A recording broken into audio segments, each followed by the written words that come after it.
Now, let's talk about bullying. Bullying. Okay. I come from a different generation, a different country. In my time and where I grew up, it was completely different. It wasn't like the classical definition of bullying as it is here. So basically, I don't quite understand it. I was talking to a friend of mine. I said, my idea of bullying, if the way it is here, if I hear that my child or a child is being bullied, my immediate reaction to it or my immediate solution to it would be a bad one. And that is going to the kid who is bullying my kid or a kid, pulling him to a little corner and say, listen, you little brat, you stop this, not to only this kid, but to anyone. If I hear so much as you said boo to another kid, you got to deal with me. Exactly. Basically intimidation. But then again, that's bullying itself. I'm bullying the bully. So how do you deal with the bully? Well, yeah, that's a good question. You know, a lot of parents are turning a blind eye to it because they don't know what to do.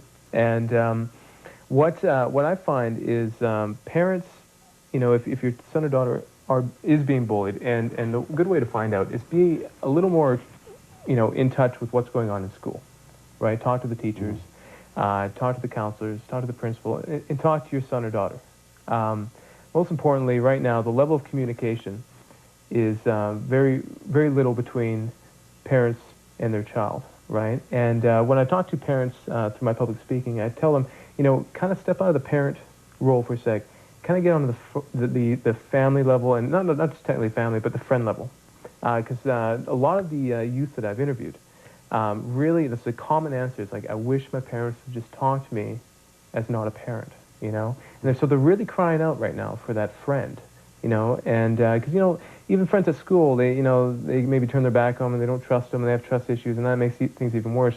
So, you know, mom and dads out there, it's really important just to take, you know, step out of parenthood for a second and have the, you know, kind of, you know, reunite the whole family outings, you know, the family dinners and the family get-togethers, because that really kind of spawns that friendship and that stuff. That almost kind of fell out of existence right now. That's unheard of. Right. Even the coolest parents can only be friends with their kids up to a certain point. Because at any given point, they have to step in and become parent again. Yes. So I don't know how that friendship would work. I know many parents who have great relationship with their children. They talk about everything. But they're still parents. So would that actually, I mean, like, it's always better to have that sort of relationship and that communication with children. But even if you do, would that solve the problem? It would. It would definitely help eliminate the problem. Because, you know, I think due to society, you know, the mom and dads are working more jobs, or they're working more and they're not at home, right? So then they're not there for that family time, right? And so yes, you know, if the parents work on that a little bit more, that'll definitely help out. But it's also, you know, like I said before, the psychological part of things, right? If an individual, like a youth or teen, is getting bullied, that's why it's very important to psychologically know ways to overcome it themselves, just in case their mom and dad are too busy.